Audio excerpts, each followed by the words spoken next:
Oh, hi, morning. Did you get some sleep? Good. You look rested. You look ready to go, actually. That's excellent. How's the training coming along? Yeah? I know there's a lot, but you seem to be progressing really well, at least from what I hear.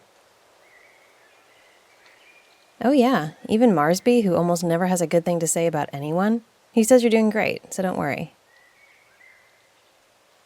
Hey, you know what we say? It's not hard, it's just new.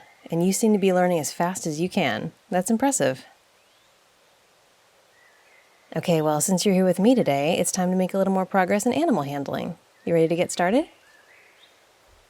Awesome. Come on, walk with me. We can talk while we go. All right, so like I told you before, with handling animals, it kind of depends on how far you want to go with it. You don't have to progress to the very highest expert level. I'm just reminding you of that because I know some people feel pretty driven to get as far as they can in everything, and that's not necessary. Not for this, at least. I don't know, you seem pretty driven. It works for you, but I don't want you to burn out. Pace yourself, focus on what really matters to you, and take breaks. This is advice for both animal handling and life. I know, right? Soak it up, I'm full of great tidbits today. And every day. Okay, so we've already gone through a lot of the smaller animals. You did finish training that fox, right? I think I was on a mission when you wrapped that up, but Gunter told me. That's right, you nailed that. Well done. That fox will really come in handy for running messages and whatnot. I mean, as idyllic as this camp is sometimes, we can't forget that there's a lot of conflict out there. Sometimes we don't even know who's fighting whom, so it helps to have a communications network. And you've helped with that, so thank you. I appreciate your enthusiasm. Okay, well, today's lesson is a fairly significant step up from a fox. Like, you need a ladder for this step. Can't really be helped, I don't have access to every creature in the world here. I only have what we've got, but honestly, the lessons you learn with these various critters can often be translated to other species, with minor modifications. And the more you know, the more you'll be able to do. So with that in mind, come on, into this clearing. Yes, really, it's time. Okay, welcome to the Griffin habitat. Nothing like really diving into the deep end, huh? Not really much to be scared of, not if you know what you're doing. But Griffins, like all creatures, should be treated with respect and care. Respect your underlings, respect your weapons, and respect your animals. It's a basic rule that goes across the board. You got me? Good. I know I repeat myself a lot, but it's important to me that you understand. So, the Griffins. Most of us don't have access to them, and those who do have trained a lot. I've personally spent more hours than I care to admit working with these big goofs. Exactly. The odds of an injury happening are pretty high if you don't have the training, which is what we're here for. Now how about we start with the basics? What is a Griffin? I'm not trying to insult you, I'm just starting from the beginning. Okay, that's not bad. Eagle and lion, mostly in that order. Extra large for extra majesticness.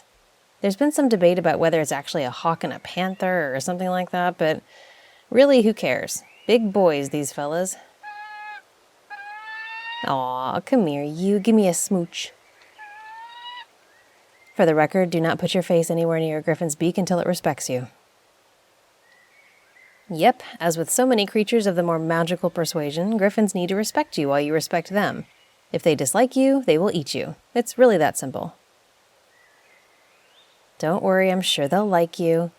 Griffins have been around for thousands of years, known across many, many cultures, and in all cases, they're seen as a pinnacle of power and nobility. They can sometimes be ridden, but most of the time they'd prefer not to be. And honestly, can you blame them? They're doing us a favor just hanging out like this. They could go anywhere, but they've decided they like us enough to live here, which is why we built them this whole big habitat. And of course, they get food out of us. Almost a self-domestication situation. They tolerate our presence and we make it worth their while. And sometimes they work with us if we ask them nicely. Riding, though, it has been known to happen. I've ridden this one before, actually. This is August. He's a fairly young griffin, not too surly or opinionated yet. And he's okay with a rider once in a while, but he has to build up a lot of trust first. And he's never okay with dwarves riding him. I think just because they're so heavy and dense, which again, can't blame him. Flying is hard enough when it's just your own body weight that you're carrying. But enough about August. You already know what a Griffin is, what they eat, blah blah blah. I know you've already studied all that. I'll stop interrogating you. Instead, I want you to meet someone special. Come around here. Over here, down in this area. There we go. See this? This is what's left of the last clutch of eggs we had. Griffins lay eggs, of course. It'd be a little too complicated to have live births with legs and wings coming out. Plus, a pregnant griffin would struggle to fly, which would make her a target for poachers and such. Oh yeah, poachers are a problem. As powerful as griffins are, they are not invincible. And many of their parts go for a ton of gold on the black market. We're talking set-for-life levels of wealth. So for some, it's a worthwhile proposition. That's another reason why we keep this place so well guarded, and why only certain of us can come back here. Not that anyone here isn't trustworthy, but you know how it is. You have to be part of our group for years just to find out the Griffins are here in the first place. And if there were any suggestion of a threat to them, we'd move them immediately. Yep, we don't mess around with that. Plus, we do get little gifts from them sometimes. A griffin that sheds a talon or a fang will usually give it to us, and we can then sell it to help fund our group's operations. Hey, something's got to pay for all those arrows you lose in the woods. Seriously, though, it's a nice symbiosis. And speaking of that, look. Look right down there. That is a little surprise. This last clutch of eggs had one very small one. It was so small, in fact, that I wasn't sure it was going to hatch. That happens sometimes. Underdeveloped eggs just sort of sit there, and then the mother usually eats them. But this one hatched. And inside was something special. That little guy is a pygmy griffin. I know, they're extremely rare, as in I've never seen one in real life and only barely heard of them. But that's definitely what he is, all his features point to it. He's just like a regular griffin, except he won't get bigger than probably a wolf. So for as little as we ride griffins already, he won't be ridden at all. He's way too small. But he can already fly, and he could be very useful in lots of other ways. Scouting, carrying small burdens, any number of things. So here's the deal. Hang on, let me just... Come here, little guy. Let me hold you.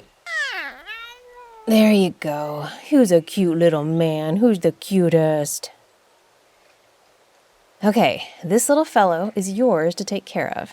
He'll stay here with the other griffins most of the time, of course, but you'll come feed him, look after him, and eventually train him. You'll take him with you to do things and take care of him on the way. He's so little right now that you can more or less strap him to you. You can acclimate him to people and help him learn about the world and protect him from anything or anyone that wants to hurt him. He's your responsibility. I mean, you're not entirely alone. You can always ask questions, but in the end, his care is in your hands. And if there are any signs of abuse or neglect, you'll be the one paying for it. And I mean paying harshly. Exactly. You've already worked so much with the other animals, this is just the next step. He's going to be your best friend for a while, and I'll let you in on a little secret. If you take good enough care of him, we might be able to get permission for him to be your animal companion, officially. If you want that, of course, when the time comes. Hey, no promises, but it's possible. So here, let's start with you holding him. There you go, that's it, mind the talons. He's about a week away from those really growing in, so you'll have to wear leather gauntlets when you hold him. Be sure you have those on you at all times. In fact, full leather gear is a good move. Gotta protect yourself. Aw, I think he likes you. Here, adjust him like this. There you go. That'll be more comfortable for both of you. Get him used to being held, being touched, all that. But remember, he's still a griffin. He's still got the beak and the claws and all the things that make griffins dangerous. And as he grows, he'll come into some of that attitude, the majestic nobility thing. Which is much deserved, honestly, but he'll learn that from the other griffins, who haven't kicked him out of the group, fortunately. Oh, they could have, but they didn't, and that's a big plus. You won't have to be this little guy's mother, just his handler, trainer, caretaker, you get the idea. I mean, probably months, maybe even years. That's okay with you, right? You did say you wanted to make animal handling a major focus, and it doesn't get more focused than this. You can work with other animals while you're working with him, that's totally okay. Maybe not at exactly the same time. He might eat whatever else you're learning about, but, you know, in parallel too. You can learn as much as you want, but this fellow is your main priority. And once he's grown up a bit and learns a lot, we can figure out next steps for him. If that happens, great. I feel like you've already meshed together really well. I would love to see the two of you be together for the long term, assuming you can get him up to scratch. Nice, I admire the confidence. You okay with all this? You seem a little overwhelmed. I get you, I'd be excited too. I was thrilled when I saw my first Griffin. Almost passed out, actually. So you're doing great just being upright. Okay, well, how about we take a little walk around and you can start showing him the world. Talk to him, even if it doesn't seem like he understands. He'll get there. Grab him some meat to nibble on, the cook will share. And then you'll be on your way to Griffin mastery. Honestly, I am, and I'm proud of you for embracing it. Oh, I almost forgot. What are you going to call him? Well, he's yours for now, so you get to come up with a name. What will you be calling him? Albie. I like that. Has a nice ring to it.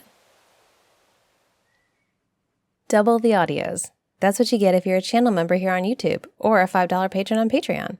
That's twice as much content for just $5 a month. You can use the join button under this audio to sign up, or head to Patreon for even more access, like membership to my private Discord for hangouts with me, free patron-only merch, and other cool stuff. You might even be a sweetness patron, like a Bicalypticon. You're this audio's sweetness patron. Thank you for making my audios possible. Don't forget to like and subscribe so you don't miss any uploads, and thank you so much for listening.